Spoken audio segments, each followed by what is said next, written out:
트럼프 행정부의 관세 정책 영향으로 경기 불확실성이 지속되는 가운데 연준은 관세 영향으로 사업자들의 비용 상승 부담이 현실화하고 있다고 진단했습니다. 물가 또한 조사 기간 더 상승했으며 미국 경제가 지난 9월과 변화가 없다고 밝혔습니다. 트럼프 미국 행정부가 중국의 히토류 수출 통제 발표를 강하게 비판했습니다. 베선트 장관은 미국이 동맹국들과 중국의 수출 통제에 대한 대응 논의를 하고 있다고 밝히며 결코 중국으로부터 지시나 통제를 받지 않을 것이라고 밝혔습니다. 네덜란드 반도체 장비 업체 ASML이 3분기 매출이 예상치보다 8조 원 웃돈, 12조 4천억 원을 기록했다고 밝혔습니다. EUV 장비 도입이 가속화되면서 내년 순매출도 올해보다 낮아지지 않을 것으로 전망했습니다.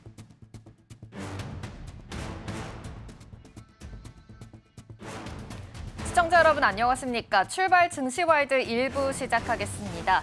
미국에서는 3주째 셧다운이 이어지고 있는 상황입니다. 당초 오늘 예정이었던 CPI 물가 지표가 연기되기도 했는데요. 역시나 변동성이 많은 장세 흐름이 이어지고 있습니다. 미중 무역 갈등은 여전합니다. 그럼에도 불구하고 은행주들의 호실적 그리고 금리 인하 기대감까지 뒤엉키면서 결국 3대 지수는 혼조세로 마감했습니다. 자세한 지수 체크해 보시죠.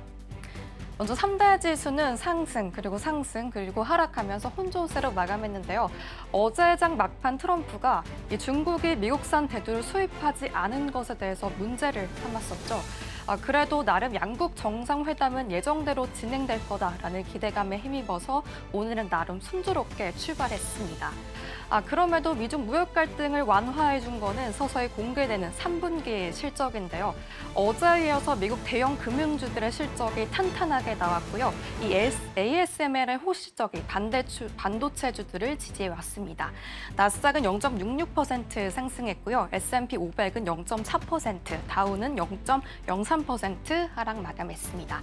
국채 금리도 확인해 보겠습니다. 연일 낙폭을 키우던 국채 금리는 이번 주 들어 처음으로 상승했습니다. 0.17% 상승 마감했고요. 이어서 필라델피아 반도체 지수까지 확인해 보겠습니다. 거의 3%대 급등세로 마감했습니다.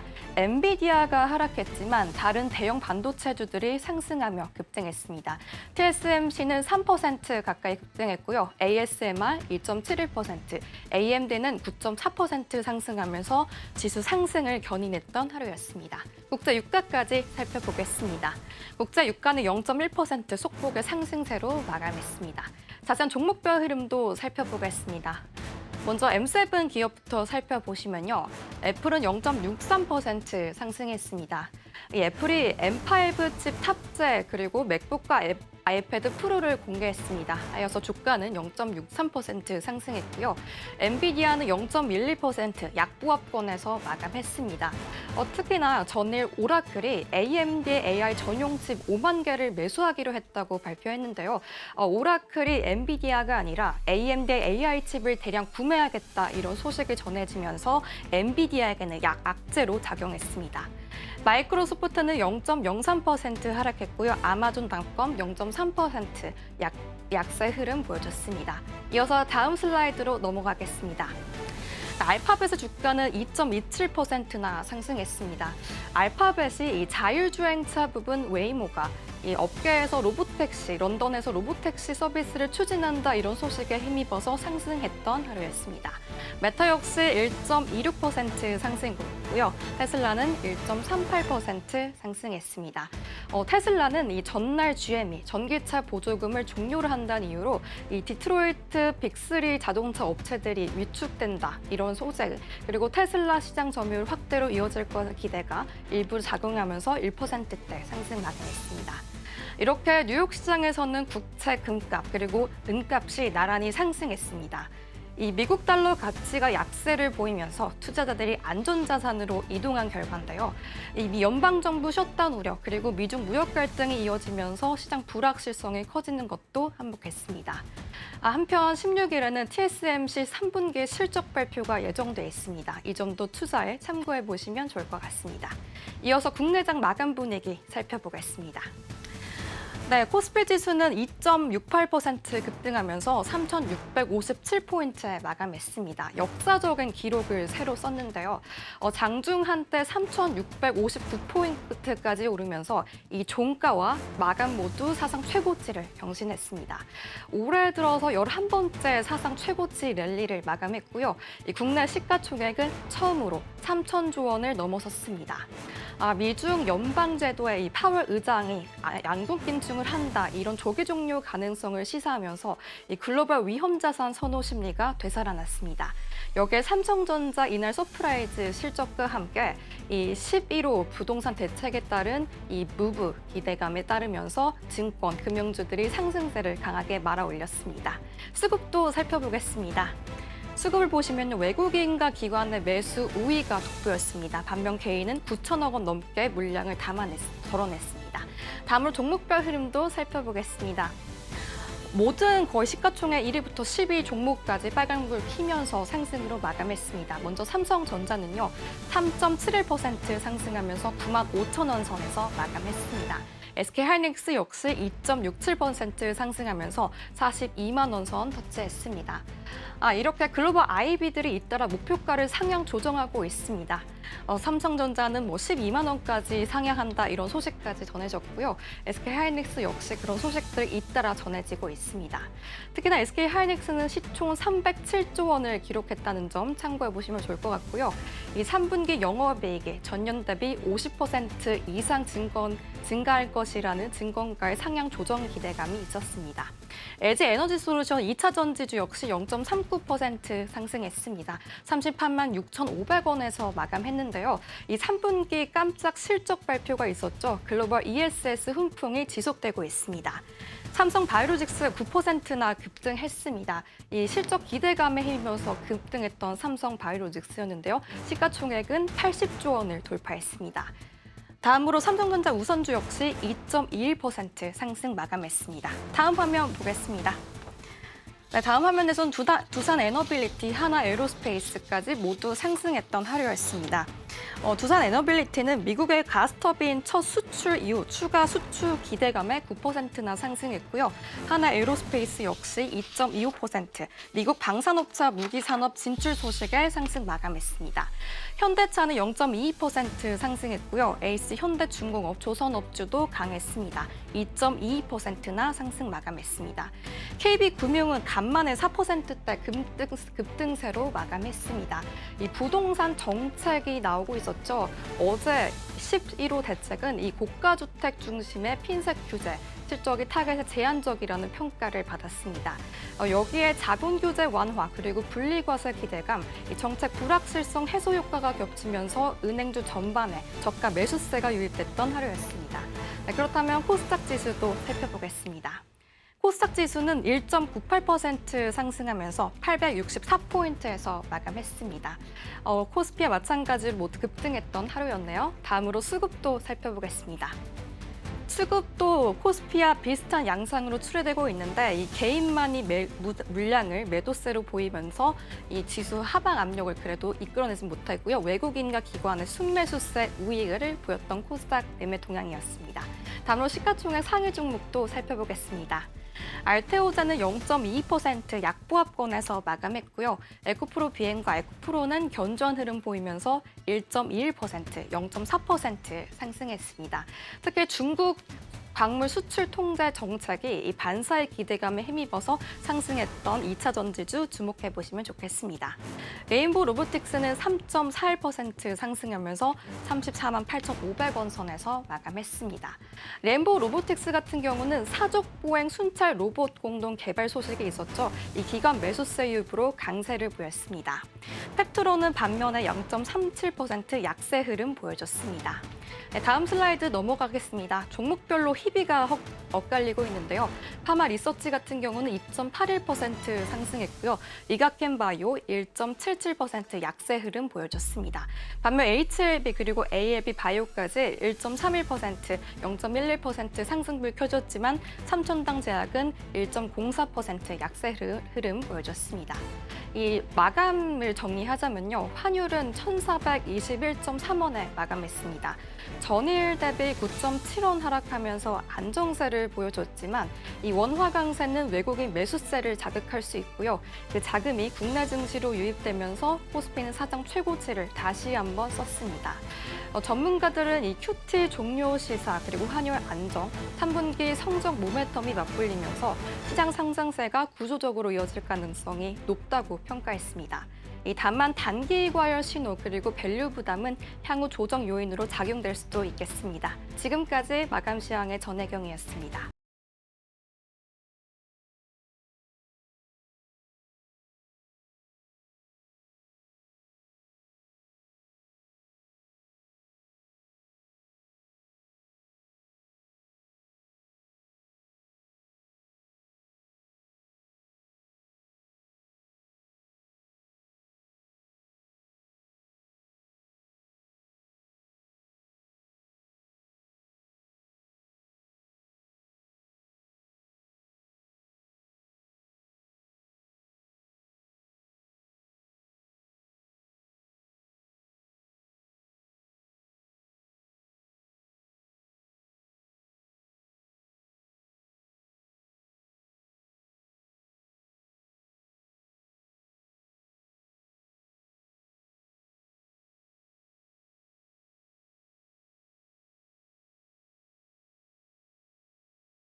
시장의 트렌드가 어디로 향하고 있는지 맥을 짚어보겠습니다. 머니 트렌드 시간입니다. 김고은 앵커와 함께하겠습니다. 어서 오십시오. 안녕하세요. 네, 시장에서는 어떤 뉴스에 주목하고 있는지 헤드라인 통해서 만나보겠습니다. 네, 세 가지 통해서 만나보겠습니다. 일단 첫 번째로는 어제였죠. 이 10월 15일 이제 부동산 대책 관련해서 정부가 이제 결과를 내놓게 됐습니다. 관련해서도 자세하게 이슈들 짚어보도록 하겠고요. 두 번째로는 삼성 파운드리 소식입니다. 마지막으로는 리플 소식까지 자세하게 짚어보도록 하겠습니다. 그럼 첫 번째 키워드입니다.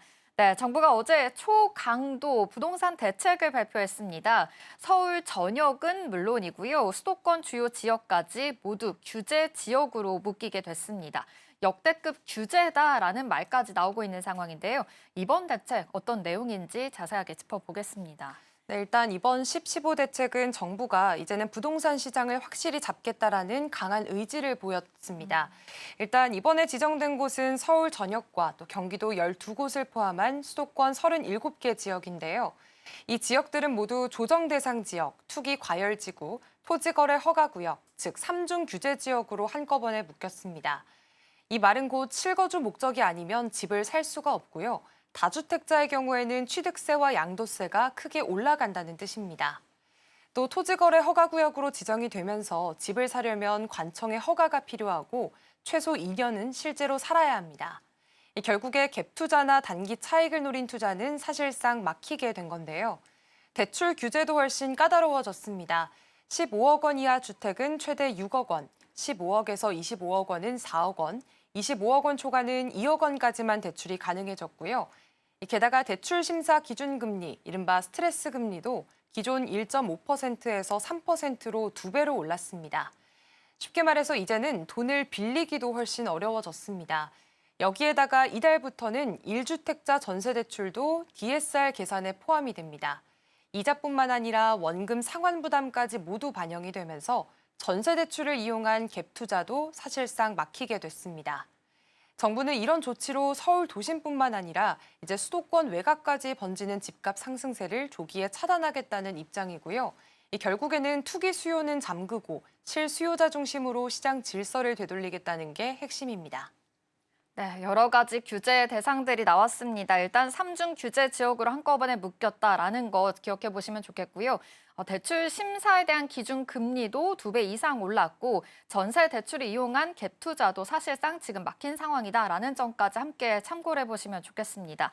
사실 이번이 이재명 정부 들어서 6월과 9월 이후에 세 번째 부동산 대책이기도 한데요. 그만큼 지금 정부가 시장 상황을 굉장히 꽤 심각하게 보고 있다라는 스탠스로 보입니다.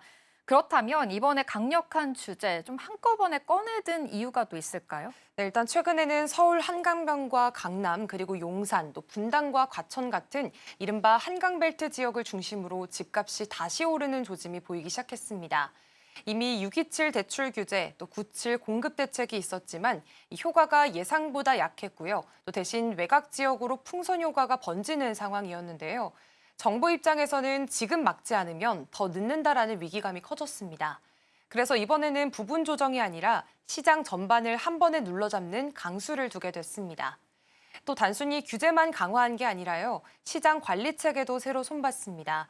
이 정부는 부동산 거래 감독 기구를 만들어서 전세 사기나 시세 조작, 불법 거래를 상시 감시하기로 했습니다. 국세청과 금융위는 손을 잡고 30억 원 이상 초고가 주택 거래나 증여 거래를 전수 조사하게 됩니다. 여기에다가 공급 관리도 강화가 됐는데요. LH, SH 그리고 지자체가 함께 참여하는 주택공급 점검 TF를 정례적으로 운영해서 앞서 발표한 97 공급 대책 후속 조치를 추진하고 국공유지를 활용한 추가 공급 방안도 연내 발표할 계획입니다.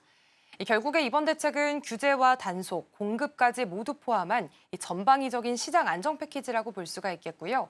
정부가 이번에는 정말로 시장 전체를 통째로 관리하겠다라는 메시지를 분명히 던지게 됐습니다. 네, 지금 규제도 심각해졌고 단속에다가 공급까지 아무래도 확실하게 잡겠다라는 스탠스로 보입니다.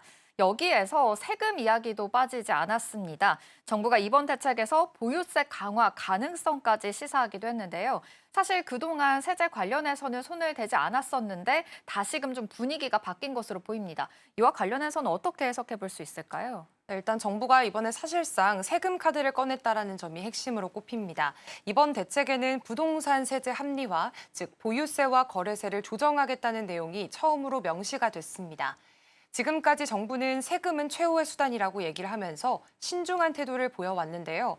하지만 이번에는 방향 자체를 공식적으로 언급을 한 겁니다. 핵심은 이거였습니다. 집을 오래 가지고 있으면 세금 부담을 늘리고 대신에 거래세는 낮추겠다는 겁니다. 쉽게 말해서 오래 보유해서 생기는 투기 수요는 막고 거래세를 낮춰서 시장에 매물이 더 나올 수 있도록 유도를 하겠다는 거고요. 지금 이렇게 된다면 단기 투자 수요는 줄고 거래량은 조금 늘어날 수 있다는 게 정부의 계산입니다. 기획재정부는 이미 관련 연구 용역을 발주했고 각 부처가 참여하는 TF를 통해서 구체적인 개편안을 마련할 예정입니다. 기재부 김병철 정책관도 집값 안정을 위해 어떤 수단도 배제하지 않겠다고 밝혔습니다. 지금 정치적으로도 꽤 민감한 사안입니다. 내년 지방선거를 앞두고 있는 만큼 보유세 인상이 표심에 영향을 줄 가능성을 지금 정부도 의식을 하고 있는데요. 그래서 바로 시행하기보다는 단계적으로 조정될 가능성이 높다라는 관측들이 나오고 있습니다. 시장에서는 이번 언급을 두고 정부가 세제 강화 가능성을 공식적으로 열어뒀다라는 신호로 보고 있습니다. 네, 지금 결국에는 정부가 15 대책을 통해서 대출부터 세금까지 전방위적으로 지금 규제를 강화해 나가겠다라는 스탠스 확인해 보시면 좋겠습니다. 단기적으로는 뭐 집값을 잡는 데 효과가 있을 수는 있겠지만 앞으로 좀 거래 위축이라든지 뭐 전세난 같은 그런 부작용이 있을 수 있으니까요. 이전까지도 함께 유심히 좀 바라볼 필요가 있어 보입니다. 그럼 이어서 다음 키워드로 넘어가 보겠습니다. 네, 삼성전자가 세계적인 반도체 설계자죠. 짐 켈러가 이끌고 있는 AI 반도체 기업인 텐스토렌트와의 지금 협력을 논의 중이다라는 소식이 들려왔습니다. 테슬라, 퀄컴에 이어서 이제 또 하나 글로벌 고객사가 생기게 된 것인데요. 이번 논의는 어떤 의미를 가지고 있는지 이 점도 짚어보겠습니다. 네, 일단 이번 소식은 삼성전자가 이나노 파운드리 경쟁에서 본격적으로 고객 확보 모드에 돌입했다라고 확인해 볼 수 있겠습니다. 일단 먼저 텐스토렌트는 AI 반도체 설계 전문 기업인데요. 이 회사를 이끄는 인물이 바로 칩 설계 전설로 불리는 짐 켈러 CEO입니다. 그는 애플의 A칩, AMD의 라이젠, 그리고 테슬라의 자율주행 반도체까지 설계한 주역으로 꼽힙니다. 켈러 CEO가 최근 인터뷰에서 삼성과 2나노 AI 칩 개발을 협의 중이다라고 직접 밝히면서 업계가 크게 주목을 하고 있습니다. 현재 텐스토렌트는 삼성뿐만 아니라 TSMC, 일본 라피더스와도 동시에 논의 중이고요. 만약 삼성과 계약이 성사가 된다면 테슬라에 이어서 또 하나의 글로벌 AI 고객사를 확보하게 되는 겁니다. 사실 삼성은 이미 여러 고객사와 잇따라 계약을 체결하면서 발빠르게 움직이고 있습니다. 대표적으로는 테슬라의 차세대 자율주행 칩을 수주했고요. 국내 AI 반도체 팹리스 디벡스, 그리고 일본의 프리퍼드 네트워크스, 그리고 여기에다가 자율주행 칩 기업인 암브렐라의 주문도 확보한 상태입니다. 여기에 텐스토렌트까지 합류를 하게 된다면 삼성의 AI 반도체 고객 라인업이 사실상 완성된다라는 평가들이 나오고 있고요. 결국에 이번 협력 논의는 단순한 수주권을 넘어서서 삼성이 TSMC 중심의 글로벌 AI 반도체 공급망에 다시 진입할 수 있는 발판을 마련했다는 점에서 의미가 큽니다. 네, 삼성이 이렇게 공격적으로 움직이게 된 것은 아무래도 기술력, 생산력까지 좀 자신감을 되찾았기 때문이다라고도 분석을 해볼 수가 있겠습니다. 특히나 지금 최근에 발표한 이 장비 투자 관련해서도 화제가 되고 있는 상황인데요. 극자외선 노광 장비입니다. 이 장비는 구체적으로 또 어떤 내용인지 한번 짚어보도록 할까요?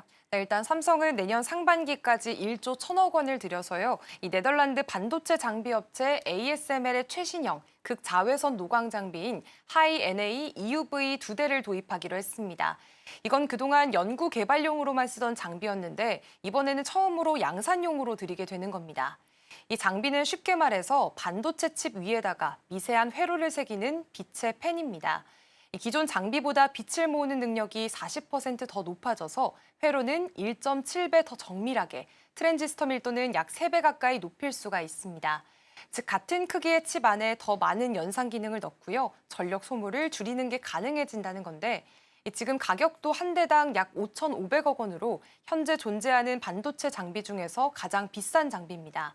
삼성은 이 장비를 2나노 이하 공정부터 투입을 해서 테슬라의 AI 반도체, 자사 엑시노스 2600, 그리고 차세대 VCT D램 양산에 활용할 계획인데요. 경쟁사와 비교해 보더라도 발걸음이 빠릅니다. TSMC는 1.4나노 공정부터 하이-NA EUV 장비를 쓰겠다는 계획이고 인텔은 아직까지 연구 단계에 머물러 있습니다. 삼성이 이번에 먼저 양산용 장비를 확보한 건 그만큼 공정 미세화 경쟁에서 한 발 앞서겠다는 전략적 승부수로 볼 수 있고요. 업계에서도 삼성이 다시 기술 주도권 회복에 시동을 걸었다라는 평가들이 나오고 있습니다. 특히 최근에는 HBM4 개발 속도와 2나노 수율 개선으로 신뢰를 회복한 만큼 이번 투자가 삼성의 결정적인 전환점이 될 거라는 분석들이 많습니다. 네, 삼성전자 지금 현재 발빠르게 움직이고 있는 양상입니다. 고객 확보 모드로 힘입어서 지금 여러 가지 고객사들을 늘리고 있는 것으로 보이고요. 다른 경쟁사와 비교해서도 지금 빠르게 움직이고 있는 것이 포착이 되고 있는 상황입니다. 여기에 더해서 최근에는 엔비디아의 NV링크 퓨전에 생태계에 지금 합류했다라는 소식까지도 전해지기도 했는데요. 이건 또 어떤 의미를 가질 수 있을까요? 네, 일단 이번 합류는 삼성전자가 이제 엔비디아 중심의 AI 반도체 생태계 안으로 좀 공식 편입됐다라는 것을 뜻합니다. 일단 NV링크 퓨전 생태계는 쉽게 말해서 AI 반도체들끼리 데이터를 초고속으로 주고받게 해주는 개방형 연결망인데요. 이 원래는 엔비디아 칩끼리만 통신이 가능했지만 이제는 인텔 CPU나 삼성 파운드리 칩 같은 다른 기업 제품들까지 연결을 할 수 있게 된 겁니다. 이번에 엔비디아가 삼성과 인텔을 공식 파트너로 포함을 시키면서 삼성은 여기에 맞춤형 AI 반도체 설계 역량과 파운드리 생산 기술을 제공하게 됩니다. 결국에 엔비디아가 주도하는 AI 서버와 데이터 센터 시장에서 삼성의 존재감이 커질 수 있는 발판이 생긴 거고요. 지금 결국 이번 한 주 동안 삼성은 텐스토렌트와의 협력 논의를 진행하고 또 이 새로운 장비에 투자를 하고 엔비디아 생태계 합류까지 이렇게 세 가지 축을 한 번에 강화하게 됐습니다. 이 세 가지 조합이 맞물리면 삼성전자는 AI 반도체 산업 전반을 움직이는 핵심 플레이어로 자리 잡을 수 있다는 분석들이 나오고 있습니다. 네, 결국 삼성전자 지금 현재 기술력뿐만이 아니라 고객사 그리고 글로벌 생태계까지 여러 가지 좀 방향성을 넓게 넓히고 있는 모습입니다. 또 어닝 서프라이즈까지 나오면서 사실 주가도 고공행진하고 있는 요즘인데요. 어제도 굉장히 많이 올랐던 만큼 오늘 삼성전자 안에서의 주가 흐름들은 어떻게 지키고 있을지 계속해서 주목해 보시면 좋겠습니다.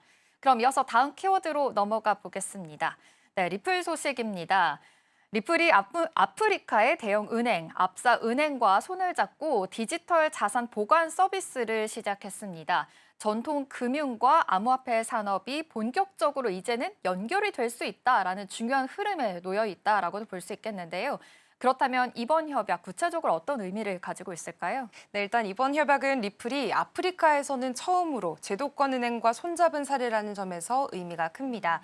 지금 리플은 남아프리카 공화국의 대형 금융사 압사은행과 전략적 제휴를 맺고 기관 투자자들을 위한 디지털 자산 커스터디 서비스, 즉 암호화폐를 대신 보관해주는 사업을 본격적으로 시작했습니다. 쉽게 말해 투자자가 직접 암호화폐를 지갑에 보관하지 않고요. 은행이나 전문기관이 대신해서 안전하게 보관해주는 제도권 서비스인 겁니다. 이번 제휴로 압사은행 고객은 비트코인, 이더리움, 토크나 자산처럼 이 국가 규제에 맞춰 안전하게 보관하고 거래할 수 있게 됐습니다. 압사은행은 자산 규모가 약 166조 원에 달하는 아프리카 대표 금융그룹으로 기존 전통금융망의 가상자산 보관 기능을 통합한 건 이번이 처음입니다. 리플 입장에서도 이번 협약은 굉장히 전략적인 행보인데요. 이미 리플은 유럽과 중동, 아시아 시장에서 커스터디 인프라를 구축해 왔습니다. 이번 아프리카 진출은 사실상 글로벌 확장 전략의 마지막 퍼즐을 맞추게 된 셈이고요.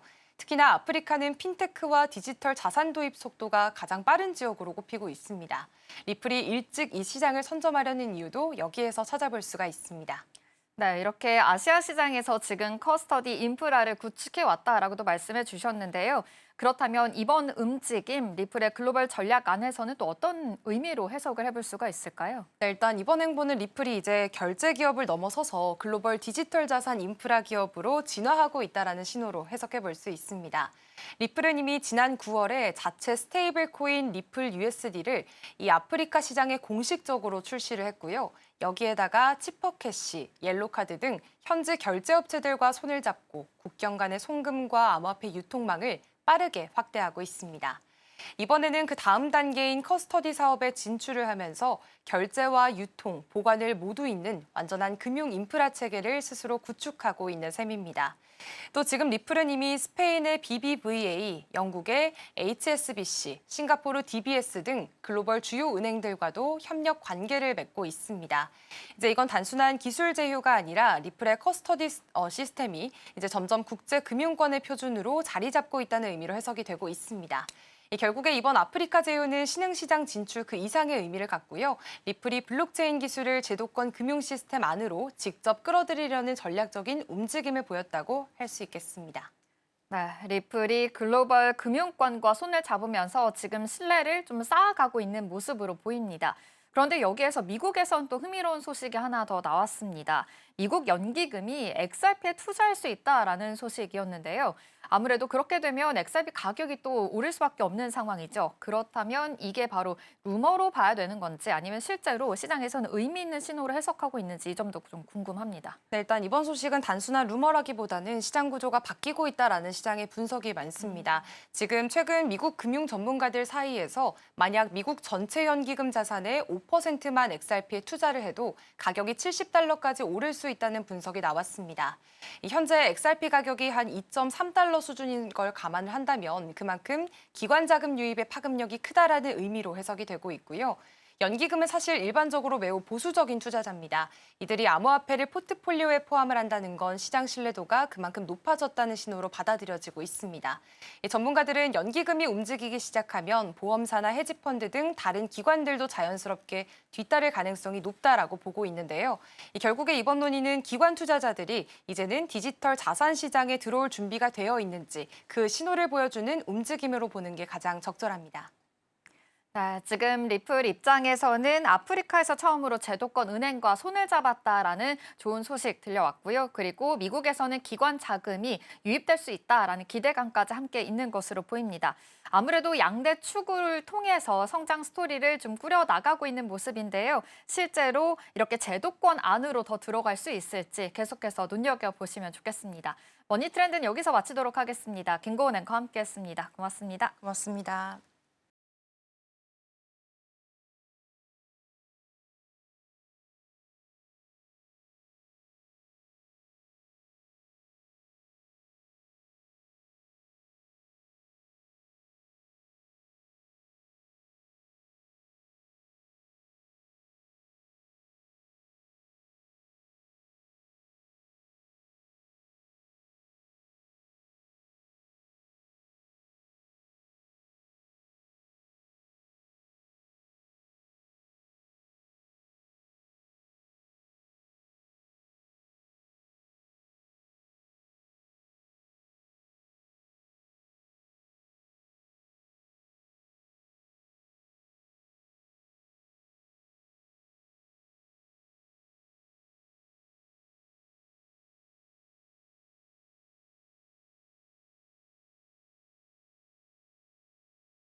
트럼프 대통령이 한국이 3,500억 달러를 선불로 합의했다고 다시 언급했습니다. 한국 정부는 선불 수용이 어렵다는 입장을 유지하며 협상 막바지 조율 중입니다. 미 재무부는 10일 내 협상 타결 가능성을 내비쳤습니다. 트럼프 대통령이 베네수엘라 마약 카르텔 지상 타격 검토를 밝혔습니다. 그는 해상 통제는 완료됐다며 CIA 비밀 작전 승인도 인정했습니다. 실제 실행 시 미국과 베네수엘라 간의 긴장 고조가 예상됩니다. 트럼프 행정부의 관세 정책 영향으로 경기 불확실성이 지속되는 가운데 연준은 관세 영향으로 사업자들의 비용 상승 부담이 현실화하고 있다고 진단했습니다. 물가 또한 조사 기간 더 상승했으며 미국 경제가 지난 9월과 변화가 없다고 밝혔습니다. 트럼프 미국 행정부가 중국의 히토류 수출 통제 발표를 강하게 비판했습니다. 베선트 장관은 미국이 동맹국들과 중국의 수출 통제에 대한 대응 논의를 하고 있다고 밝히며 결코 중국으로부터 지시나 통제를 받지 않을 것이라고 밝혔습니다.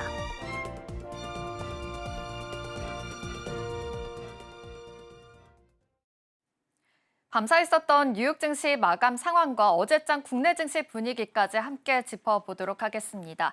지금 증시 분위기가 계속해서 불안정한 흐름들이 이어지고 있는 양상입니다. 일단 이 뉴욕 증시는 마감 후에 트럼프 대통령의 발언들이 좀 쏟아지기도 했는데요. 일단 3,500억 달러 대미 투자 관련해서 펀드에 지금 선불로 합의했다라는 소식까지 전해지기도 했습니다. 계속해서 좀 대미 투자 관련해서도 이슈들이 흔들리고 있으니까요. 이전까지 함께 포착해 보시기 바라겠고요. 뉴욕 증시 마감 상황 자세하게 먼저 짚어보도록 하겠습니다. 네, 뉴욕 증시는 3대 지수 혼조세로 마감을 했습니다. 사실 장 출발만 하더라도 좀 강하게 출발하기도 했는데요.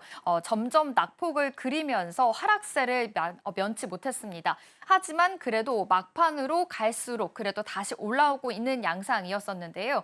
여러 가지 좀 변동성이 계속해서 있는 것으로 보입니다. 가장 먼저 미중 간의 무역 갈등이 가장 큰 이슈가 되는 거겠죠. 지금 은행에 대해서도 깜짝 실적이 있는 만큼 이전까지도 함께 포착을 해보시면 좋을 것 같습니다.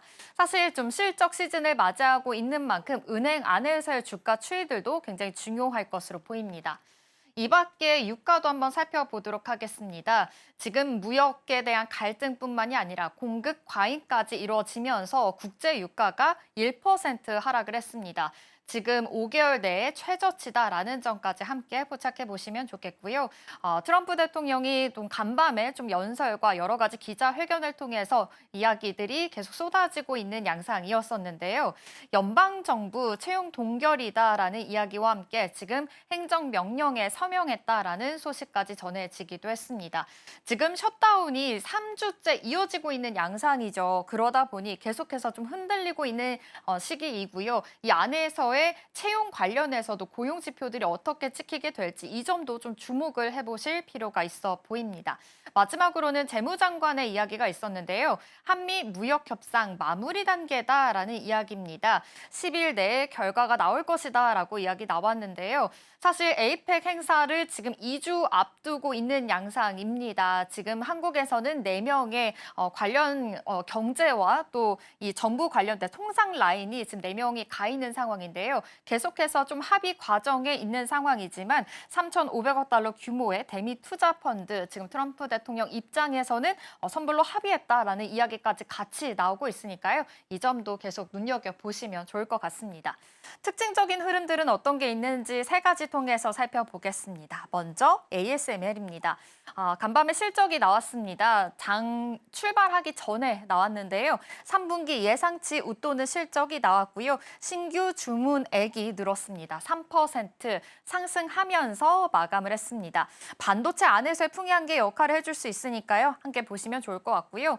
뉴스케일 파워가 올랐습니다. 지금 SMR 관련돼서 여러 가지 좀 이슈들이 있는 가운데 미국의 육군 차세대 소형 원자력 개발에 지금 추진을 하고 있는 상황이다라는 좀 긍정적인 이슈가 나왔습니다. 전반적으로 원전 관련주들 상승하는 랠리가 펼쳐졌고요. 16% 급등했으니까요. 이전까지 함께 참고해 보시면 좋겠습니다. 이 밖에 번지 글로벌 12% 상승을 했는데요. 지금 미중 간의 무역 갈등이 계속 있는 상황이죠. 기싸움도 팽팽한 상황으로 보입니다. 지금 트럼프 대통령이 식용유를 수입하지 않겠다라고 발언을 하면서 이 자국 내에서 식용유 관련된 종목들이 모두 급등하는 흐름을 가지게 됐습니다.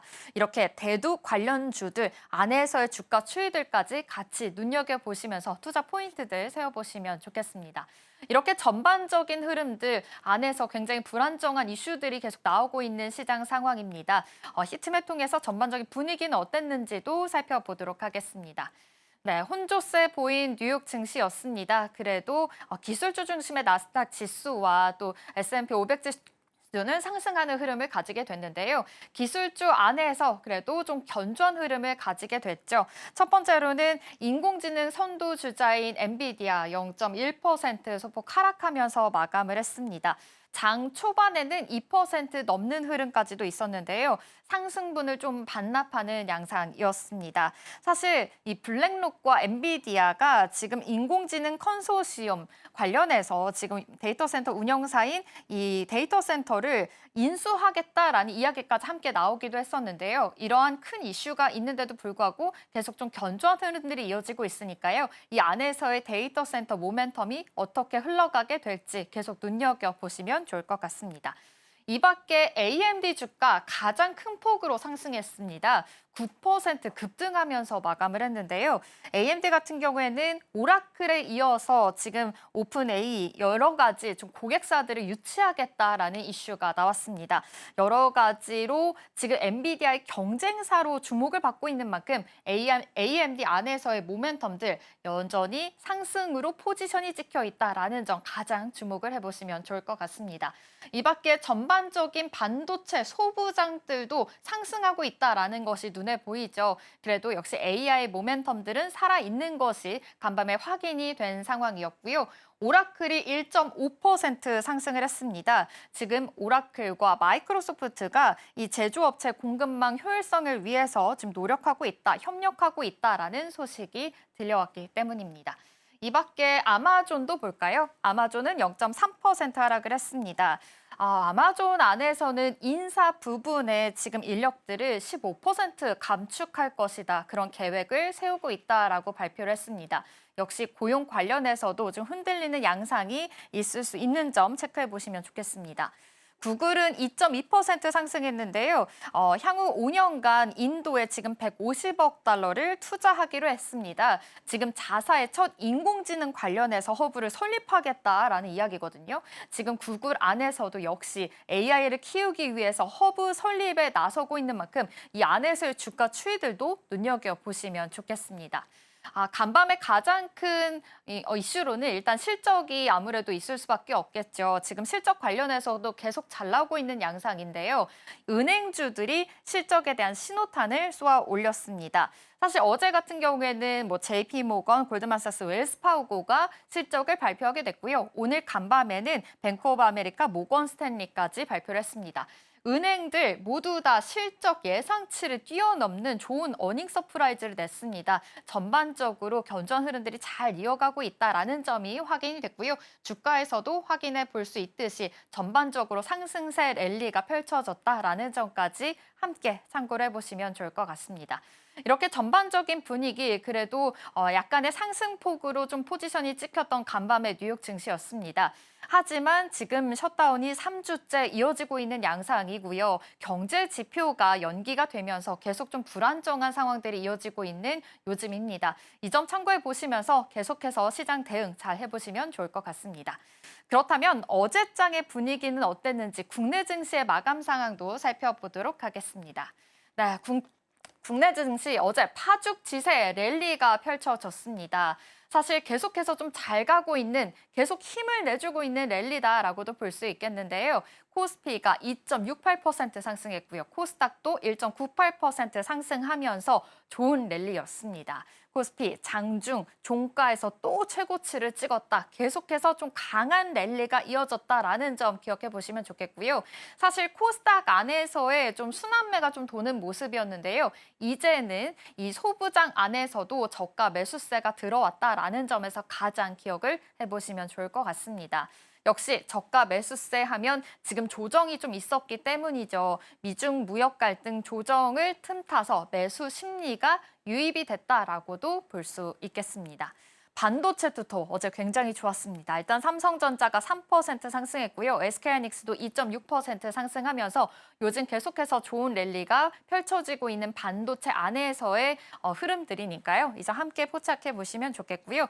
전선주들 지금 대한광통신에서 30% 어제 상한가 찍는 양상이 펼쳐졌습니다. 전선 안에서 사실 AI 모멘텀과 함께 반도체가 있다면 전선도 빠질 수가 없는 양상인데요. 이 안에서의 모멘텀들도 생각해 보시면 좋겠고요.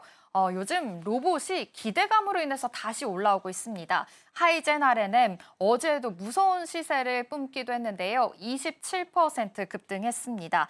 역시나 이 안에서의 이 차세대 성장 동력으로 로봇이 찍히고 있는 만큼 주가 추이들도 눈여겨보시면 좋겠습니다. 어제 조선주들도 좀 주목을 받았는데요. 조선과 기자재 안에서의 랠리도 괜찮았습니다. 일단 HD 한국조선해양이 4%, 한국카본 역시도 13% 좋은 시세에 뿜어줬으니까요. 이 안에서의 랠리들은 잠시 후에 브리핑 통해서 더 자세하게 짚어보도록 하겠습니다. 자, 일단 이 반도체 투톱이 지금 9만 전자, 40만 닉스 이렇게 가다 보니까 공매도 또한 좀 급증하고 있다라는 소식이 들려왔습니다. 공매도가 급증하게 되면 또 하락에 대해서 아무래도 조금 더 포지션을 잡고 있다라고도 볼 수 있겠으니까요. 언제 또 변동성이 나오게 될지 이 점도 좀 주목을 해보시면 좋겠습니다. 지금 현재 실적 시즌을 맞이하게 됐죠. 가장 지금 시장 안에서 그래도 좋은 흐름으로 긍정적인 포지션을 가질 수 있는 것은 바로 어닝 서프라이즈가 잘 나왔기 때문입니다. 삼성전자도 잘 나왔고요. LG 에너지 솔루션, 어제 같은 경우는 LG전자 여러 가지 좀 대형 상위권 안에서 지금 실적의 모멘텀들이 굉장히 잘 나오고 있습니다. 긍정적인 이슈들이 같이 살아있는 모습이니까요. 함께 보시면 좋겠고요. 네, 어제 부동산 대책 관련해서 좀 강력하게 나오게 됐죠. 부동산 규제가 좀 더 심해지다 보니까 이런 자금들이 오히려 우리 증시 안으로 들어올 수 있다라는 이야기가 나왔습니다. 머니 무브에 대한 현상이 이뤄질 수 있으니까요. 이 점도 보시면 좋겠습니다. 전반적으로 지금 아시아 증시가 강합니다. 어제 같은 경우 일본과 중국에 대해서도 지금 증시 상승이 이뤄지기도 했는데요. 전반적인 좋은 랠리가 이어진 가운데 오늘 추이는 어떻게 흘러가게 될지 이 점도 주목해 보시면 좋겠습니다. 자, 이렇게 좋았던 어제 증시 안에서 조금 더 주목을 해볼 만한 섹터 안으로 들어가 보겠습니다. 바로 조선주입니다. 미중 간의 무역 갈등이 계속 좀 심해지고 있는 양상이죠. 이 안에서 지금 고래 싸움에 새우등이 터지나라는 걱정을 했었는데 조선주들 어제 오히려 좀 강한 흐름을 가지게 됐습니다. 사실 이러한 이슈가 있었죠. 중국이 하나오션에 대해서 미국의 자회사 5곳을 제재하겠다라는 이슈가 나와서 이 뉴스로 인해서 하나오션 주가가 6%까지 좀 급락을 하기도 했었거든요. 그런데 다시금 어제 올라오는 양상입니다. 전반적으로 랠리가 좋았다라는 점 기억을 해보시면 좋겠습니다. 그렇다면 왜 다시 반등을 했을까에 대해서 의문을 가질 수가 있겠죠. 다음 장 통해서 살펴보겠습니다. 네, 중국의 반외국 제재법 발동이 됐기 때문인데요. 사실 이 안에서 좀 자세하게 따져보면요. 이 자회사 5곳 제재 안에서 실제로 영업을 하고 있는 곳, 실제로 좀 수익을 내고 있는 곳은 2곳밖에 안 됩니다. 하나쉬핑과 하나필리조선소라고도 볼 수 있겠습니다. 하지만 지금 이 2곳은요, 미국과 함께 이 존스법 관련해서 계속 이야기가 나오고 있죠. 그래서 미국에서 실제로 생산하고 미국에서 판매가 되는 겁니다. 그러다 보니 중국으로 절대 들어갈 일이 없다라는 점이 확인이 된 겁니다. 하나오션 입장에서 불러도 안 가는데 출입 금지라니 이런 이야기가 나왔고요. 어제 리포트 제목이 굉장히 재밌었습니다. 너 뭐 돼? 라면서 이제 리포트 제목까지도 나오기도 했는데요. 역시나 하나오션 입장, 조선주 입장에서는 절대 우리는 타격을 받을 리가 없다라는 점이 확인이 된 겁니다. 여러 증권가 안에서도 이런 긍정적으로 좀 해석이 나왔습니다. 상상인 증권에서는 역시 중국과 연관성 미미하다라고 이야기했고요. 신한투자증권에서도 부품 관련해서 일부 좀 비중이 작은 상태이고 오히려 좀 캐나다나 멕시코로 대체가 가능하다라고 이야기 나온 만큼 오히려 중국 안에서의 우려들 걱정하지 않아도 된다라는 포지션이 더 많은 것으로 보입니다. KB증권 안에서도 역시나 중국과 물적에 대한 연관성이 전혀 없다라는 점이 가장 먼저 좀 계속해서 체크가 되고 있는 상황이고요. 유안타증권 역시나 이 리포트가 바로 유안타증권에서 나왔었는데요. 영향이 없다라고 몫을 박으면서 계속해서 좀 긍정적으로 시그널이 해석이 된 것으로 보입니다. 그러다 보니 어제 조선주주 전반적으로 상승을 했다라는 점 기억해 보시면 좋겠습니다. 그럼 이어서 다음 장도 살펴보도록 하겠습니다. 네, 일단 갈등은 계속 좀 심화가 될 수는 있다라는 우려감은 있죠. 미중 간의 해상 분쟁에 대해서 격화 우려도 있는 상황이고요.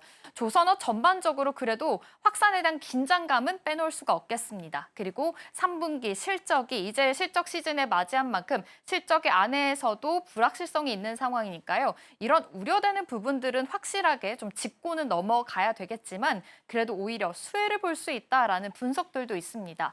어떤 수혜일까요? 자, 글로벌적으로 지금 조선소 안에서는 중국의 점유율이 조금 더 높은 상황이기는 합니다. 중국이 60%, 한국이 35%인데요. 하지만 지금 중국과 또 미국의 이런 갈등이잖아요. 미국은 아무래도 우리 편을 더 들 수밖에 없겠죠. 한국 조선소들 더 수출과 이런 랠리들이 더 펼쳐질 수 있을 것이다라는 이야기가 계속 나오고 있고 이로 인해서 한국에 대한 존재감을 확인한 사건이다라는 점까지 함께 기억해 보시면 좋겠습니다. 그렇다면 LNG 부분도 한번 볼까요? 네, LNG 수출 구조상 영향은 오히려 제로일 것이다라는 분석입니다. 미국산 LNG 이제는 중국향에 대해서 비중을 더 줄일 수밖에 없는 상황이겠죠. 그리고 대체 시장까지 이미 확보를 했고요. 대체 시장 같은 경우에는 유럽뿐만이 아니라 한국에 조금 더 중심을 둘 수 있을 것이다라는 이슈와 함께 한국 안에서의 모멘텀들 계속해서 살아있을 수 있다라고 남아 있습니다. 역시 에이펙 앞두고 지금 정치적인 변수는 있는 상황이지만 그래도 전반적으로 봤을 때는 오히려 계속 수혜가 이어질 수 있을 것이고 이 안에서의 주도주로서 아직은 힘을 잃지 않을 것이다라는 분석들이 나온다는 점, 이 점까지 함께 참고해 보시면 좋겠습니다. 그럼 다음 장도 한번 살펴보도록 하겠습니다. 어제 조선주들도 잘 갔는데 조선 기자재 쪽에서도 굉장히 큰 시세를 보여줬습니다. 바로 선박 엔진 관련해서 지금 컨센서스가 상회했다라는 소식이고요. 더 잘 나올 것이다라는 기대감이 굉장히 많은 것으로 보입니다. 이 안에서 바로 큰 이슈는 슈퍼사이클이기 때문이죠. 슈퍼사이클에 힘입어서 지금 비수기 안에서도 엔진 가격이 가장 크게 좀 상승을 했다라는 점 볼 수가 있겠는데요. 영업이익 어떻게 나올지 좀 전망들이 나왔습니다. HD 현대 마린 엔진 같은 경우는 영업이익 90%더 오를 것이다라는 전망들이 있고요. 하나 엔진도 92%더 많이 상승할 것이다라는 컨센서스가 나왔으니까요. 실제 실적이 나왔을 때 이러한 모멘텀들이 살아있을지 계속 눈여겨보시면 좋겠습니다. 그리고 고가 관련해서도 수주가 계속해서 이뤄지고 있는 양상입니다. 사실 반도체에서도 좀 힌트를 볼 수가 있었죠. 뭐 디램이라든지 반도체 관련된 가격들이 오르면서 이렇게 쇼티지 현상들이 조금은 녹아내면서 실적까지 올랐다라는 점이 확인이 됐는데요. 역시나 이 안에서의 엔진 가격 그리고 평균 단가가 상승을 하면서 역시 실적에 대한 모멘텀 오를 것이다라는 분석들이 이어지고 있으니까요. 함께 참고해 보시면 좋겠습니다. 이뿐만이 아니라 지금 탄소세 관련해서도 도입하겠다라는 이야기 나오고 있습니다. 이제는 친환경에 대해서 관심도가 더 높아진 만큼 선박 안에서 친환경 선박에 대한 교체 수요가 확대되고 있으니까요. 함께 보시면 좋겠고요. 한국 엔진에 대한 의존도 역시나 높은 상황이니까 이제 조선주 넘어서서 조선 기자재 안에서의 주가 추이들은 어떻게 찍히게 될지 주목을 해보시면 좋겠습니다. 그럼 다음 장 통해서 밸류체인도 함께 살펴보도록 하겠습니다. 네, 선사 관련해서도 이제 대장주들 정리를 해봤고요. 이제는 엔진, 기자재, 설비까지도 모멘텀 받아가니까요. 이 안에서의 랠리들까지 체크해 보시면 좋겠습니다. 그리고 소재, 부품 안에서도 어제 한국화본 굉장히 또 시세 많이 보여줬고요. 동성 화인텍까지 정말 급등하는 양상을 많이 보여줬던 시장이었습니다. 과연 오늘 시장 안에서의 주가 추이는 조선주들 잘 갈 수 있을지 이 점까지 주목해 보시면 좋겠습니다. 네, 요즘 조선주 관련해서 그리고 미중 갈등 관련해서도 오히려 수혜를 볼 수 있다라는 종목들이 좀 나오고 있는 상황인데요. 저는 조선주를 좀 체크를 해봤는데 해운주 안에서는 어떤 흐름을 가질 수 있을까요? 네, 좋습니다. 일단 요즘 정말 바다 위가 요동치고 있습니다. 따라서 같은 바다 위의 다른 업종도 한번 살펴봐야겠죠. 저는 해운주를 좀 가지고 와봤습니다. 지금 미중 갈등이 현재 바다 위로 좀 번지고 있는 상황입니다. 계속해서 이렇게 갈등이 바다로 번지게 된다면 여러 가지 이야기들이 좀 펼쳐질 수가 있겠죠. 일단은 선박 운항과 운임, 수익성들이 영향을 받게 됩니다. 모두 출렁이게 되는 상황인데요. 이러한 흐름 속에서 최근에 지금 며칠 사이에 해운업이 반사 이익을 오히려 얻으면서 전반적으로 좀 들썩이는 모습들이 포착이 됐습니다. 어제는 조금 하락하는 모습들이 있었지만 일단은 단기적인 모멘텀은 여전히 남아있다라는 뜻으로 풀이가 되는데요.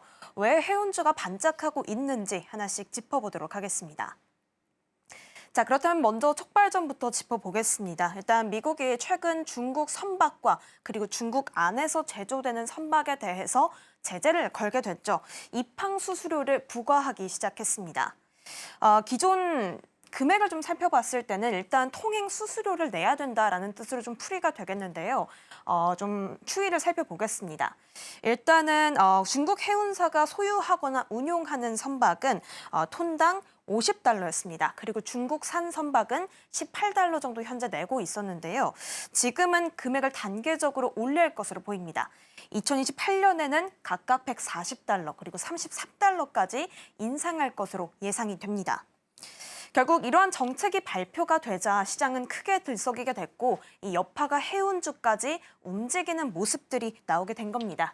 시장은 이렇게 생각할 수밖에 없겠죠. 이렇게 수수료가 부과가 된다면 해운 운임은 늘어날 수밖에 없겠구나라는 생각이 들면서 주가의 움직임으로 그대로 나타나는 그런 모습들이 나타났습니다. 이렇게 수수료를 부과하게 된다면 운임 인상의 명분이 생기겠죠. 결국 그 기대감이 해운주로 번지게 됐습니다. 자, 그럼 다음 페이지로 넘어가서 추가적인 내용들 더 들여다보겠습니다.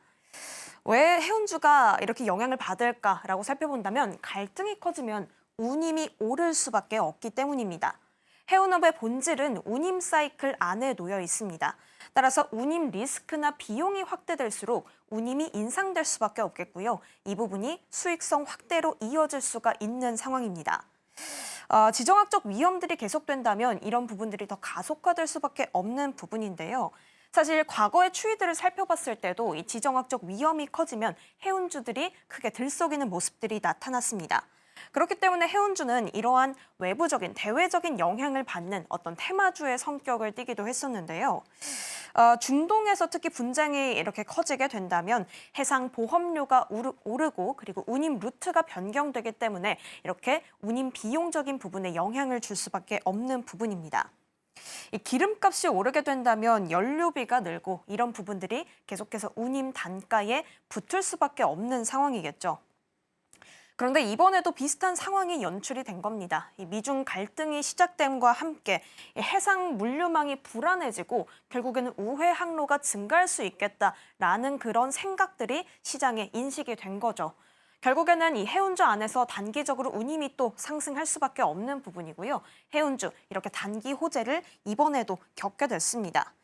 결국 이번 해운주의 급등은 실적이 좋아졌다기보다는 일단 지정학적이나 정책적인 리스크들이 반영이 된 어떤 기대감이 반영된 주도형 상승으로 이렇게 이번에 영향을 받았다라는 뜻으로 좀 풀이가 됩니다. 자, 그런데 실적에 대한 언급을 드려서 말인데요. 사실 해운주들의 전반적인 상황을 봤을 때는 이 구조적으로 봤을 때는 상황이 조금 녹록지가 않습니다.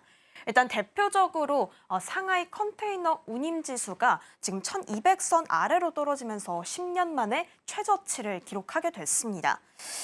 사실 10년 만에 최대 하락인데 여기에 더해서 지금 2분기 컨테이너 운임까지도 전년 대비해서 37% 정도 하락하는 수준으로 도달했습니다. 이 안에서 사실 특히 미주 노선이 또 크게 하락했다고 하는데요. 이런 전반적인 구조적인 그런 불안들이 나오면서 계속해서 구조적인 어려움들이 겪게 되고 있는 상황입니다.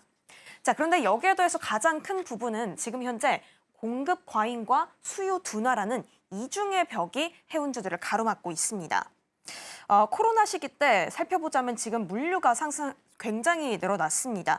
그렇게 운임이 좀 폭등을 하게 되면서 이 H&M 같은 해운사들이 분기 영업이익을 2조 원 정도 넘는 그런 모습들이 나오기도 했는데요. 코로나는 사실 좀 특수 상황에 꼽히죠. 지금 코로나 이후로 넘어왔을 때 신조선들이 이 코로나 때 발주한 신조선들이 한 번에 또 몰려오고 글로벌 경기 둔화까지 펼쳐지게 되면서 화물량은 오히려 대폭 줄고 있습니다. 결국에는 배는 남고 짐은 부족한 그런 공급 과잉 상태가 이어지고 있다. 이런 구조적인 어려움들을 해운주 내에서는 계속해서 겪고 있다라는 그런 상황으로 보여집니다. 자, 그렇다면 일단 이번에 단계적으로 움직이게 된 이유, 그리고 해운주의 현재 구조적인 면모를 좀 살펴봤는데요. 그렇다면 해운사 안에서도 이 종목별 체질 차이들을 다음 페이지에서 한번 확인해 보도록 하겠습니다. 네, 일단 먼저 흥하해운부터 살펴보겠습니다. 액상 화학제품 운반을 주력으로 삼고 있는 기업입니다. 일단은 좀 살펴봤을 때는 유가나 국제 정세에 좀 영향을 가장 많이 받고 있는 기업 중에 하나로 꼽히는데요. 그렇기 때문에 단기 급등락이 나오는 종목 중에 하나입니다. 최근에는 좀 LNG나 원유 운반선 그리고 석유 화학 운반선까지도 포트폴리오를 확장하는 그런 흐름들이 나오고 있는데 페노션도 이 기조를 좀 함께하고 있는 모습들도 확인해 볼 수가 있었습니다. 결국에는 페노션과 흥하해운 모두 종합해운사로서의 체질을 전환 중이다라는 모습들을 포착해 볼 수가 있었습니다. 다음으로는 대한해운도 한번 좀 살펴볼까 하는데요. 대한해운 같은 경우에는 원유나 철광석, 석탄을 기반으로 하는 에너지들을 운반하는 그런 선박을 주력으로 삼고 있습니다. 그렇기 때문에 대부분 장기 계약을 좀 기반으로 하는데요. 장기 계약을 안정적으로 가지고 있기 때문에 실적 변동성이 좀 낮은 그런 기업 중에 하나입니다. 결국에는 실적 변동성이 낮기 때문에 경기 둔화기에도 안정적인 수익을 유지할 수 있는 그런 기업 중에 하나로 꼽히고 있습니다. 자, 그러면 세 번째로는 H&M도 한번 살펴볼까 하는데요. H&M 같은 경우에도 에너지를 좀 기반으로 하고 있습니다. 그런데 H&M 최근 흐름들을 좀 주목해 봐야 합니다. 최근에 이 글로벌 얼라이언스 재편과 그리고 친환경 선박을 전환하겠다 이런 부분들을 추진하고 있기 때문인데요. 단기 운임 변동에는 좀 민감한 부분들이 있지만 이렇게 어떤 사업적인 부분까지도 전환하겠다라는 그런 움직임을 봤을 때는 충분히 어떤 잠재력이나 이런 부분들이 많이 남아있는 기업이다라는 것을 또 확인해 볼 수가 있겠습니다. 여기에 더해서 지금 친환경과 스마트 해운사로 진화하고 있는 모습들 계속해서 확인해 볼 수가 있습니다. 자, 그리고 여기에 더해서 마지막으로는 현대글로비스도 살펴봐야겠습니다. 어제 사실 해운주가 14일에는 급등하는 모습들이 보였지만 어제는 또 잠깐 쉬어갔거든요. 그런데 이 해운사 내에서도 현대글로비스는 어제 상승불을 켜줬습니다. 일단은 현대글로비스 같은 경우에는 완성차 해상 운송이 주력으로 가지고 있습니다.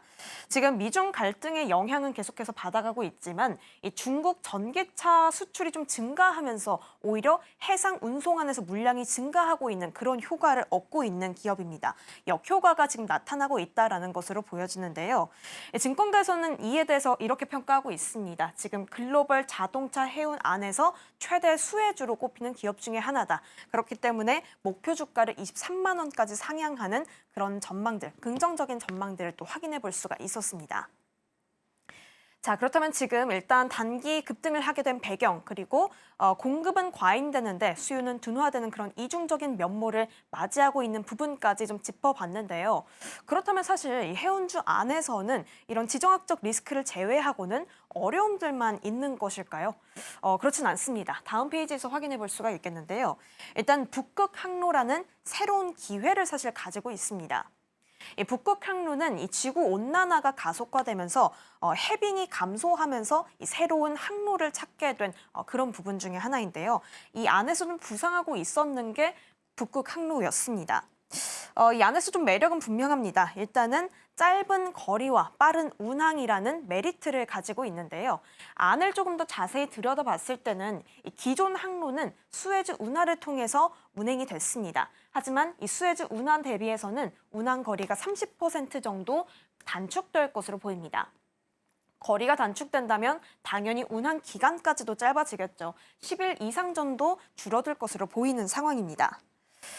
이렇게 기간도 줄어들고 그리고 거리도 줄어든다면 효율성이 정말 극대화될 수밖에 없는 부분이겠죠. 실제로 연료비도 20에서 25% 정도 절감될 것으로 보이는 상황입니다. 물론 수익성에도 영향을 주겠지만 이 탄소 배출 절감 측면에서도 굉장히 주목을 받고 있고 결국에는 이런 부분에서 북극 항로가 새로운 게임 체인저로 불리고 있는 부분입니다. 자, 이러한 기조와 함께 정부는 북극항로 종합지원센터를 신설하겠다라고 언급을 했습니다. 이 안에서도 5천억 원 정도 투자를 하겠다라는 예산을 좀 배정한 바가 있는데요. 경제성 분석과 시범 노선 설계가 본격화된 상태로 보여집니다. 자, 그런데 업계는 조금 이 안에서 더 신중하게 바라보고 있습니다. 과제가 아직 많이 남아있기 때문인데요. 일단은 수요가 제한되어 있는 상태입니다. 실제 수요 자체도 크지 않은데 지금 수익성까지 낮은 것으로 보이는 상황입니다. 그렇기 때문에 접근에는 좀 시간이 걸릴 것으로 보이는 상황이죠. 그래서 지금 업계는 정부의 금융 지원이나 위험 분담 없이는 지금 민간 해운사가 뛰어들기는 어려운 상황이다. 과제가 그렇기 때문에 아직은 많이 남아있다라면서 신중한 스탠스를 가지고 있는 것으로 보입니다. 이러한 상황 속에서 어제 국감에서 지금 전재수 해양수산부 장관도 이렇게 말하기도 했습니다. 내년부터 북극항로 시범 운영을 본격적으로 시행을 하겠다라는 내용을 언급하기도 했습니다. 결국에 정부는 이 북극항로를 중심으로 해운사 안에서 좀 확실한 드라이브를 걸고 있다라는 것으로 보여지는데요. 아직까지는 경제성 검증이나 리스크 관리는 좀 숙제처럼 남아있지만 일단은 국내 해운사에게는 좀 새로운 성장 기회나 모멘텀으로서 작용할 수 있는 부분입니다. 자, 그렇다면 북극항로라는 새로운 기회까지 알아봤는데 다시 오늘 좀 메인 포인트였던 미중 갈등, 이 질문으로 다시 한번 돌아가 보겠습니다. 지금 미중 갈등이 아직까지는 완벽하게 해소가 되지 않았고 에이펙을 앞두고 또 추가적인 어떤 변수가 나올 수 있는 상황입니다. 그렇다면 미중 갈등이 커지면 이 해운사는 어떻게 될까요? 일단 현재 글로벌 물류의 중심은 아까 조선도 마찬가지로 확인을 했지만 해운도 중국이 좀 중심에 자리 잡고 있습니다. 지금 전 세계적으로 이 컨테이너 물량의 30% 정도가 중국을 거치게 되는데요. 이 부산에서 유럽을 갈 때도 중국을 거치지 않고는 이 세계 해운이 돌아가지 않는다, 움직일 수 없다라는 말이 나올 정도로 중국의 영향이 조금 지배적인 상황입니다. 그런데 만약에 이런 상황에서 중국이 이 해운 안에서 또 다른 제재 카드를 꺼내게 된다면 단기적으로는 수혜를 얻겠지만 또 중장기적으로는 리스크로 변질될 수 있는 부분이겠죠. 그렇기 때문에 미중 갈등은 해운 업계에게 리스크이자 기회로 작용하는 부분입니다. 일단은 지정학적인 그런 갈등들이 촉발이 된다면 해운사들에게 계속해서 호재 혹은 리스크가 될 수 있는 부분들을 우리가 이 안에서 체크할 수 있습니다. 갈등이 커지게 된다면 운임 단가는 오르게 되겠고요. 이 세계 교역량이 만약에 줄게 된다면 오히려 리스크로 작용할 수가 있는 부분이겠죠. 그렇기 때문에 시장은 지금 단기 상승 그리고 중장기 불확실성 쪽으로 가고 있습니다. 자, 오늘 이렇게 해운주에 대해서도 이어서 살펴봤습니다. 바다 위에서 다른 업종, 오늘 두 가지 살펴봤는데요. 일단은 단기적으로 미중 갈등 덕분에 운임 인상이 증가될 것으로 보이는 상황 속에서 단기 모멘텀을 가지고 있는 것으로 보입니다. 하지만 중장기적으로는 일단 공급 과잉과 수요 둔화라는 구조적인 면모를 가지고 있고 또 운임이 지금 줄고 있다라는 그런 리스크도 계속 작용하고 있죠. 그렇기 때문에 정책적으로 지금 북극항로라는 새로운 기회를 계속해서 찾아 나가고 있습니다. 그리고 해운사들도 친환경 선박이라는 체질을 전환하고 있는 그런 움직임까지 나오고 있으니까요. 단기와 중장기적인 모멘텀을 계속해서 체크를 해주어야 되는 부분이겠습니다. 정부도 계속해서 강하게 드라이브를 걸고 있는 만큼 향후 3에서 5년 정도 이 해운사의 체질의 전환점이 또 어떻게 바뀌게 될지 지켜봐야겠습니다. 지금까지 마켓 클로즈업이었습니다.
시시각각 변하는 시장의 흐름, 서울경제는 어떤 뉴스에 주목하고 있을까요? 이 시각 서울경제는 시작하겠습니다. 김고은 앵커와 함께하겠습니다. 어서 오십시오. 안녕하세요. 네, 그럼 서울경제가 어떤 뉴스에 주목하고 있는지 헤드라인 통해서 살펴보겠습니다.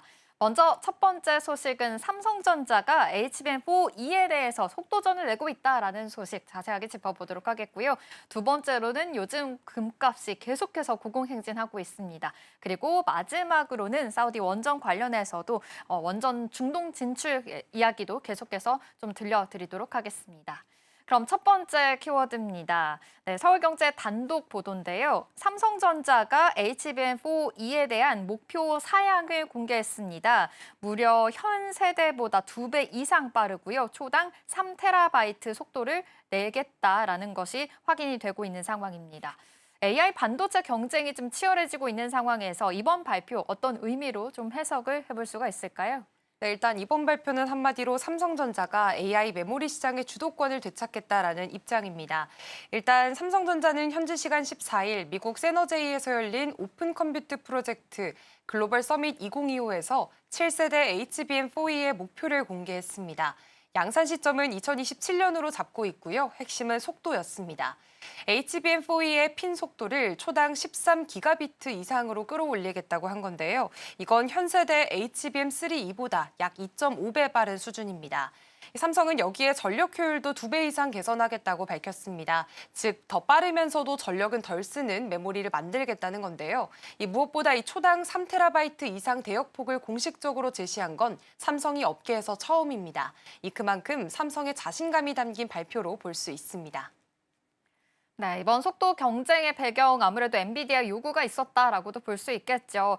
지금 표준보다 훨씬 빠른 HBM을 만들어달라라고 하면서 지금 글로벌 메모리 업체들 모두 속도전에 좀 뛰어들었다라고도 볼 수 있겠는데요. 이번 상황도 어떻게 분석해 볼 수 있을까요? 네, 일단 이번 경쟁의 시작점은 바로 엔비디아였습니다. 현재 국제 반도체 표준 협의기구가 정한 HBM4의 공식 속도는 핀당 8기가비트 대역폭으로 또 이제 초당 2TB 수준인데요. 그런데 엔비디아가 여기에 만족하지 않았습니다.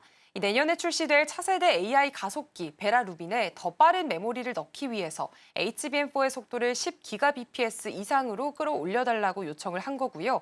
이에 삼성전자가 빠르게 대응을 했습니다. HBM4에서 이미 11GBps 이상을 샘플을 만들어내기도 했고 여기에다가 삼성은 멈추지 않고 한 발 더 나아가서 차세대 HBM4E의 속도를 지금 13GBps 이상으로 목표 속도를 제시를 한 겁니다. 결국에 삼성은 이번 HBM4E를 통해서 다시 한번 기술 리더십을 입증하고 AI 반도체 공급망의 중심으로 복귀하겠다는 전략을 분명히 했습니다. 네, 삼성전자 역시 이번 발표를 통해서 AI 반도체 시장에서 다시 한번 기술 경쟁력을 좀 입증하는 그런 계기가 된 것으로 보입니다. 그렇다면 이번 행보에 대해서 시장은 어떻게 해석을 하고 있을까요? 사실 그동안 HBM3 시장에서는 SK 하이닉스가 한 발 앞서 있었습니다. 하지만 삼성은 올해 들어서 HBM4 개발 속도를 크게 끌어올렸고요. 속도도 빠르고 전력 효율도 높아지면서 경쟁사와의 격차를 빠르게 좁혔습니다. 특히나 이번에 공개한 초당 3TB 이상이라는 목표 대역폭은 삼성이 시장이 예상했던 수준을 한 단계 뛰어넘은 성과로 평가가 되고 있습니다. 이 메모리 속도가 빨라질수록 AI가 학습하고 또 판단하는 속도가 빨라지고요. 전력 효율이 높을수록 비용 절감 효과도 커지게 됩니다. 그렇기 때문에 시장에서는 삼성이 이번 발표를 계기로 해서 HBM 점유율을 빠르게 회복할 것이라는 전망들이 나오고 있고요. 만약 삼성전자가 엔비디아 공급망에 본격적으로 합류를 하게 된다면 HBM 매출이 올해 약 11조 원에서 내년에는 25조 원 안팎으로 2배 이상 늘어날 수 있다는 관측도 있습니다. 결국 삼성은 이번 HBM4E를 시작으로 해서 속도와 효율 두 가지 축을 모두 잡는 전략으로 지금 반도체 시장의 흐름을 다시 한번 주도하겠다는 뜻을 분명히 했습니다. 네, 이렇게 말씀해 주신 대로 사실 HBM3E 시장은 SK하이닉스가 주도권을 가져갔는데요. HBM4 시장에서는 지금 삼성전자가 개발 속도를 계속해서 올리고 있는 양상이고요. 엔비디아까지 이제 납품을 시작하게 된다면 매출이 2배 이상 오를 것이다라는 전망들도 나오고 있으니까요. 이 점에 대해서 계속해서 뉴스들 팔로우하셔야 될 것 같습니다. 그럼 이어서 다음 키워드로 넘어가 보겠습니다. 네, 요즘 뉴스마다 빠지지 않는 키워드 바로 금값입니다. 연일 사상 최고가 계속해서 쓰고 있는 양상인데요. 이제는 편의점에서도 금이 완판된다라는 소식까지 들려왔습니다. 국내에서 벌어지고 있는 이 편의점 금 열풍 어떤 일인지 살펴볼까요? 네, 이제 정말 말 그대로 편의점에서도 금을 사는 시대가 됐습니다. 이제 GS25의 금 자판기 매출만 봐도 올해 9월까지 24억 원으로 벌써 지난해 연간 판매액인 18억 원을 넘어서게 됐습니다. 도입 첫 해였던 2022년에는 7억 원 정도였는데요. 지금까지 누적 매출이 45억 원을 돌파했습니다. 지금 GS25는 귀금속 전문 업체와 손을 잡고 1톤부터 10톤까지 5종의 실물 골드바를 판매하고 있습니다. 이 가격은 매일 시세에 맞춰서 자동으로 조정이 되고요. 이용 고객들을 보면 30에서 40대가 가장 많습니다. 지금 비대면 거래에 익숙하면서도 요즘 같은 불안한 시기에는 이 작게라도 안전자산을 쥐고 싶다라는 심리가 반영이 됐습니다. 다른 편의점들도 분위기가 비슷한데요. 지금 편의점 업계는 벌써 내년부터 설을 앞두고 지금 새로운 금 상품 라인업을 준비하고 있는 상황이라고 합니다. 그만큼 요즘에는 생활 속 금 투자가 점점 보편화되고 있다라고 볼 수 있습니다. 네, 벌써 설에 관련된 금 상품까지 지금 내놓을 예정이다라는 이야기까지 들려왔습니다. 국내에서도 이렇게 금 수요에 대해서 폭발적으로 증가하고 있는데 세계적인 금값이 또 급등했기 때문에 이렇게 모든 수요가 몰렸다라고도 볼 수 있겠죠. 그렇다면 지금 현재 금값이 어느 정도 수준이고 이렇게까지 오르고 있는 이유가 또 있을까요? 네, 일단 지금 글로벌 금시장은 말 그대로 광풍 수준입니다. 현재 미국 뉴욕 상품거래소에서 거래되는 금 선물 가격이 트로이 온스당 4,160달러, 우리 돈으로는 약 580만 원에 달합니다. 역대 최고치고요. 이렇게 금값이 치솟은 이유는 무엇보다 세계 경제 불확실성이 커졌기 때문입니다. 지금 미국은 고율 관세 정책으로 무역 불안이 커지고 있고 연방정부 셧다운이 장기화될 가능성까지 거론이 되고 있습니다. 유럽 쪽에서는 프랑스의 재정 위기가 겹치면서 투자자들이 위험 자산을 피하고 안전 자산이 금으로 몰리는 현상이 뚜렷하게 나타나고 있는데요. 여기에다가 미국 연준의 금리 인하 기대감도 계속해서 더해지고 있습니다. 이런 요인들이 한꺼번에 작용을 하면서 올해 들어서 금값은 벌써 50% 이상 상승을 하게 됐고요. 지금 미국 투자은행 뱅크 오브 아메리카는 중장기적인 상승세가 유효하다면서 2026년에는 금값이 온스당 5,000달러, 우리 돈으로는 약 710만 원까지 오를 수 있다고 전망을 했습니다. 다른 증권사들도 지금 골드만삭스 역시 내년 말 금값 전망을 4,900달러로 상향 조정했는데요. 결과적으로 장기적으로 상승세가 이어질 것이라는 데 시장은 무게를 두고 있습니다. 네, 지금 금값이 온스당 4,200달러까지 올라가고 있는 상황이고 여러 가지로 내년에는 이제 온스당 5,000달러까지 지금 점쳐지고 있는 것으로 보입니다. 이렇게 글로벌적으로 금에 대한 열풍이 좀 거세지고 있는 상황인데요. 우리나라뿐만이 아니라 일본에서도 금 사재기 열풍이 지속되고 있다고 합니다. 심지어 골드바, 이 품절 사태까지 펼쳐지고 있다고 하는데요. 현지 상황은 어떻게 진행되고 있을까요? 네, 지금 일본도 금 품귀 현상이 벌어지고 있습니다. 일단 니혼게이자의 신문에 따르면요. 지금 최근 2년 사이에 일본 내 금값이 거의 2배 가까이 오르게 되면서 지금 더 오르기 전에 사두자라는 투자 심리가 확산이 되고 있습니다. 그래서 지금 일본 최대 귀금속 업체인 다나카 귀금속은 아예 50g 이하 제품 판매를 중단하기도 했고요. 현재 일본 내 금 시세는 1g당 22,000엔, 우리 돈으로는 약 20만 7천 원 수준입니다.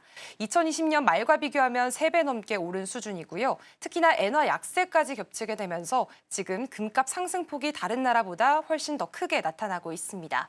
이처럼 일본에서도 현금보다는 금이 더 안전하다라는 인식들이 확산이 되면서 개인 투자자들의 금 사재기 현상이 이어지고 있습니다. 네, 아무래도 지금 글로벌적으로 계속 좀 불안정한 상황들이 이어지고 있죠. 그러다 보니 안전 자산인 금으로 좀 매수세가 몰리고 있는 것으로 보입니다. 전 세계가 금에 대해서 계속해서 투자 열풍이 좀 불고 있는 상황인데요. 단기 급등세가 아무래도 좀 변동성이 또 있을 수가 있으니까요. 이 점에 대해서는 주의하실 필요가 있어 보입니다. 그럼 이어서 다음 키워드로 넘어가 보겠습니다. 네, 사우디아라비아의 대형 원전 수주전이 막바지에 접어들고 있는 상황입니다. 미국이 우리 정부에 미국식 원전 모델로 함께 진출하자라는 요구까지 지금 이어진 것으로 알려졌는데요. 업계에서는 부당하다라는 논란도 함께 있는 것으로 보입니다. 이번 사안에 대해서 어떤 배경인지 이 점부터 짚어보도록 하겠습니다. 네, 일단 이번 논란의 핵심은 지금 사우디 원전 시장에 미국이 막판에 끼어들게 됐습니다. 지난 8월 말 부산에서 열린 에이펙 에너지 장관 회의 자리에서 제임스 댄리 미 에너지부 차관이 우리 정부와 한전 고위 관계자들을 직접 만나면서 미국 웨스팅하우스의 AP-1000 모델로 한미가 함께 진출하자고 제안을 했습니다. 그런데 우리 팀코리아는 이미 한국형 원전 APR-1400 모델을 중심으로 사우디 입찰 계획서, 그러니까 연내 제출할 계획이었는데요. 그러니까 이제 미국이 입찰 막바지에 와서 이 모델을 바꾸자고 요구를 한 겁니다. 이런 상황 때문에 논란이 커졌고요. 정부는 현재 여러 방안을 검토 중이라면서 말을 아끼고 있습니다. 그런데 우리의 이 원전 모델도 미국의 기술 허가 없이는 수출이 어렵다는 구조입니다. 그렇기 때문에 우리가 앞서 있는 그런 기술적인 모습을 갖고 있지만 수출 권한은 여전히 미국이 쥐고 있기 때문에 쉽게 거절하기 어려운 상황입니다.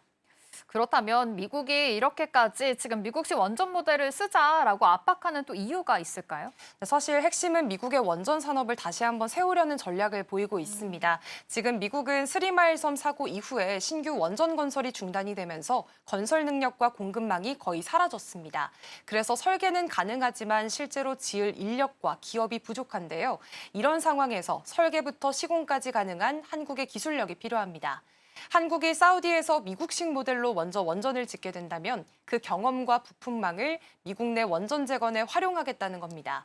결국 이번 제안은 단순한 협력이 아니라요. 한국을 통해서 미국의 원전 생태계를 복원하려는 포석으로 확인해 볼 수 있습니다. 네, 그렇다면 한국 입장에서는 지금 미국과 손을 잡으면 협상력은 높아지겠지만 독자 모델을 좀 포기하게 된다면 위험성까지 높아지고 있는 상황입니다. 우려되는 부분들은 굉장히 많아 보이는데요. 네, 맞습니다. 사실 미국과 함께 나서면 사우디를 상대로 해서 외교적인 협상력은 더 높아질 수는 있습니다. 또 미국식 모델이라도 건설과 납품은 대부분 한국 기업이 맡을 가능성이 높기 때문에 국내 산업에 돌아오는 일감은 크게 줄지 않을 거라는 분석들도 있습니다. 하지만 문제는 비용과 경쟁력인데요. 우리가 이미 구축해둔 APR-1400 체계 대신에 AP-1000으로 바꾸게 된다면 부품 인증부터 새로 시작을 해야 해서 시간과 비용이 더 들어가게 됩니다. 게다가 11월 입찰을 앞둔 시점이어서 모델 변경이 일정 지연으로 이어질 가능성도 있고요. 결국 정부로서는 미국을 거절하기도 또 그대로 수용하기도 어려운 복잡한 딜레마에 놓이게 됐습니다.